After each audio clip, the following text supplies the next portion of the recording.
Друзья, всем привет! С вами, как и всегда, Константин и Лариса.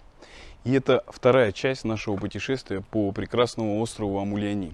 Кстати, кто не смотрел наш первый выпуск об этом острове, ссылку мы оставим здесь и в описании к видео. Устраивайтесь поудобнее. Погнали!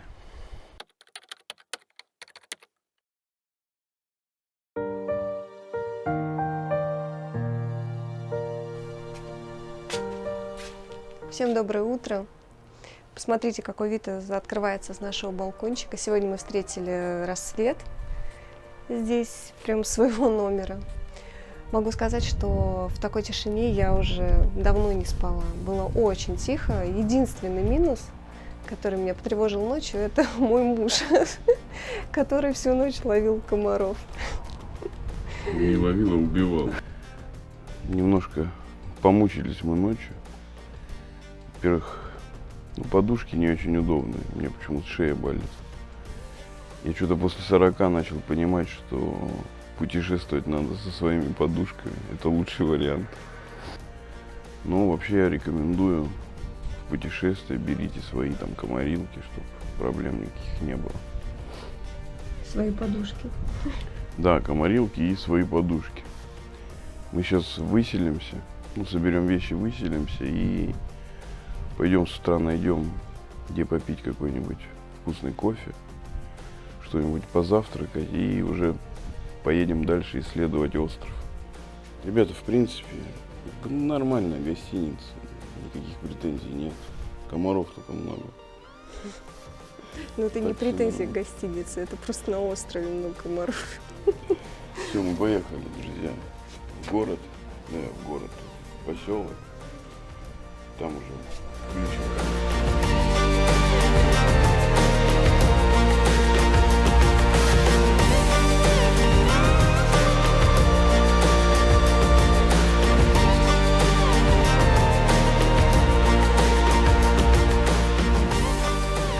Идет наш завтрак. Почему-то. Мы нашли единственное на этом острове пекарню, единственную пекарню на этом острове. Единственное, это на весь остров. Который работает здесь. Что-то жирненькое. Ну, конечно, жирно. Прям пакетик пропитался. Замбон кассери. Это сыр. Никто не знает, что такое замбон кассери. Друзья, в общем, это слоеное тесто с ветчиной и сыром.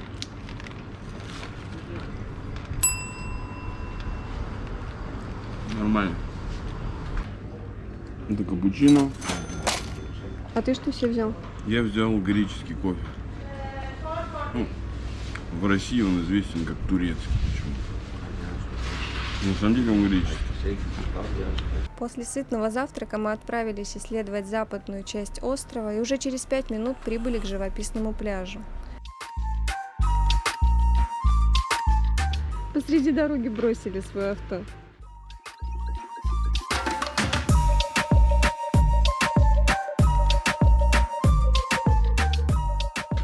Мы приехали на пляж Карагатца.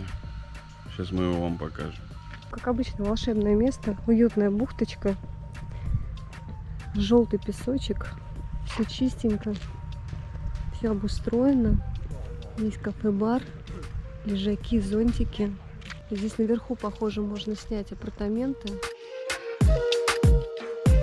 Ну что, как твои впечатления? В общем, как обычно. Я не знаю, нам стоит говорить, что вода там прозрачная. Мы куда не едем, у нас везде прозрачная вода. Есть участки с песком, а вот справа-слева здесь уже такие вкрапления плит. Поэтому, я думаю, что здесь достаточно глубоко, быстро нарастает глубина. В общем, явно не для детей, но очень живописная бухточка. Зеленая, покрытая, значит, деревьями. Очень достойный пляж. Посмотрев карту, нас заинтересовало местечко Фака-Бич, что в переводе означает «мышеловка». Мы понимали, что такое название этот пляж получил неспроста, поэтому решили его увидеть своими глазами. Где-то на половине пути мы хотели повернуть назад, но любопытство взяло свое.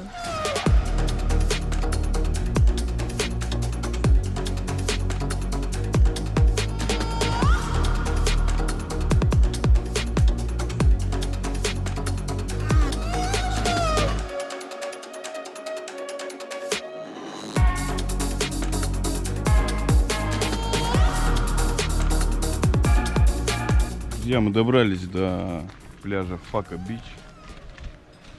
Ну, честно говоря, судя по дороге, мне прям хотелось материться. Ну, как бы она проходимая, но очень тяжелая. Там гравий, камни, все что угодно, кроме асфальта. Сейчас мы выйдем на этот Фака-Бич. Сейчас посмотрим, стоило оно того или нет. Друзья, в общем, как обычно, прозрачная вода, здесь поглубже, но здесь уже в воде галька. Купаться мы уже здесь не будем. Ну и с камерой здесь как-то не очень, потому что левая часть пляжа занята голыми туристами. Это, судя по всему, как нудисты. Поэтому бегать с камерой по пляжу нам как-то не очень сейчас хорошо, некрасиво, люди отдыхают. Ну, не знаю, стоит того, нет сюда приехать. Ну, судя по дороге, не знаю, я бы не советовал. Народу совсем нет. Ну, в общем-то, судя по всему, не зря здесь нудисты, потому что здесь природно уединенная зона. На обратном пути нам предстояло еще раз пройти этот сложный маршрут по дорогам, которые грунтовыми сложно назвать.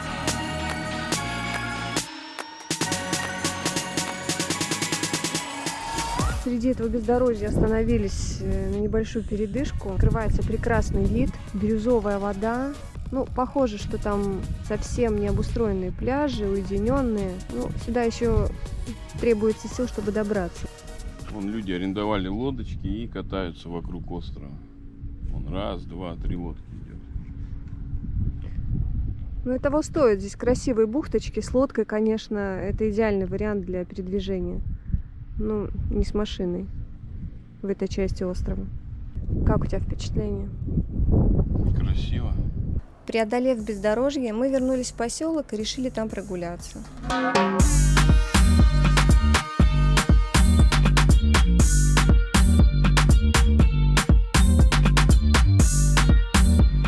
Красиво здесь.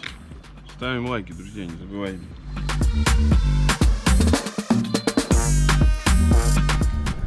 Смотрите, далеко не приходится идти. Прям в поселочке небольшой пляж. И тоже оборудованный. Наверное, в сезон здесь можно взять и лежаки в аренду. И, как всегда, вода очень чистая. Пляж, ну, так себе, если сравнивать с тем, что какие пляжи есть на острове. Но, чтобы никуда не ходить, можно здесь пару раз искупаться. Не убегают от меня, посмотрите.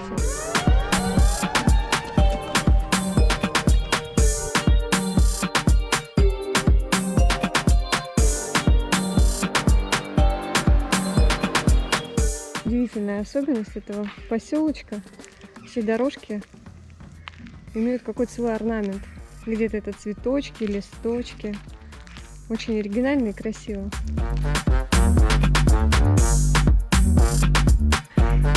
Друзья, в Амульяни мы заметили, тоже принято украшать дома заведения такими инсталляциями. Это горшочек, изрисованный какими-то художниками. Кстати, таких горшочков очень много в поселке Афитос, о котором мы делали видео. Очень красивый поселочек. Я оставлю ссылку в описании здесь. И посмотрите, классно. А этот горшок очень актуален в этом году. Медуз очень много.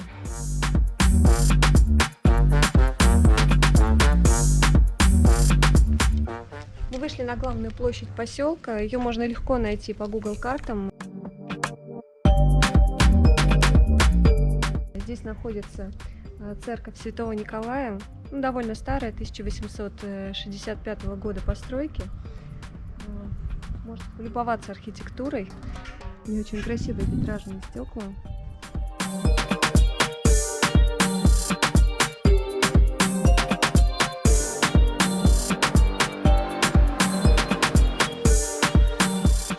Площадь сама очень уютная.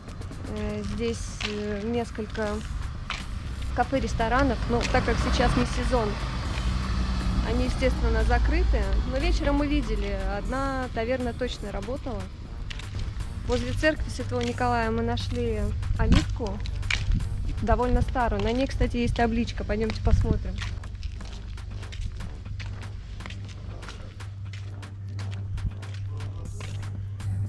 На этой табличке написано, что это оливковое дерево было посажено монахом в 1860 году. Можете представить, насколько оно старое? Оливка — это дерево жизни, по крайней мере для Греции. Растет прямо на горах, ей без разницы.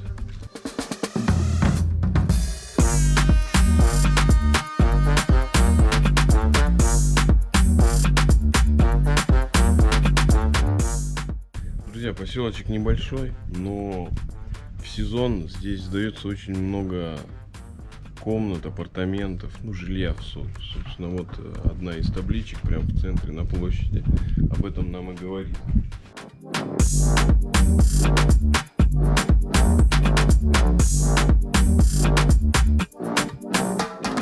Тоже старая архитектура. Ну, по-моему, это музей этнографический. О, это местный житель. Привет! Привет! Друзья, мы, значит, спустились с главной площади к набережной. Посмотрели мы поселок. Маленький, уютненький, со своим колоритом. В общем, классный. Единственное, что мы попали сюда не в сезон. И, соответственно, не все заведения открыты, что немножко осложняет поиск каких-то, ну, развлечений, там, кофе попить, там, не знаю, пиццу, пасту покушать. Но в сезон здесь все работает, я думаю, что здесь все классно.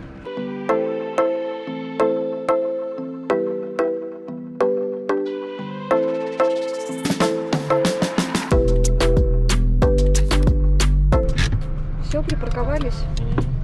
Друзья, в общем-то, мы экстренно погрузились на паром, потому что сейчас не сезон и количество рейсов сократилось. То есть мы просто не хотели уже 2-3 часа лишние ждать. Соответственно, немножко подытожу по острову. Остров классный, зелененький, с красивейшими бухтами. Пляжи вообще супер. Ну, безусловно, самый топовый пляж, который мы здесь нашли, это Аликес. И туда и подъезд удобный, и сам он по себе, ну, чистейший. То есть, ну, там приятно проводить время. Рекомендуем всем этот пляж. Но и другие пляжи тоже заслуживают внимания.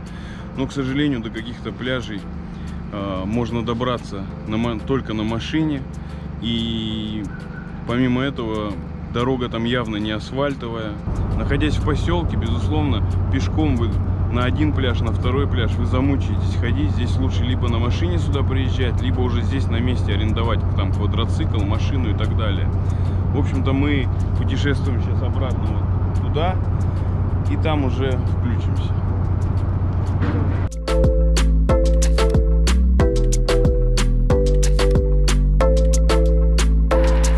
Я не знаю, видно или нет, в воде медуза, о которой мы рассказывали в прошлом нашем ролике, где путешествовали на лодочках. Вокруг щупалец этой медузы растут водоросли, которым питаются рыбки. Но сейчас можно наблюдать, как вокруг медуз собралась стайка рыбок и как раз поедают эти водоросли. Ну, честно говоря, нам бы так хотелось верить, потому что по-другому эти рыбки туда поедают медузу, что не очень приятное зрелище.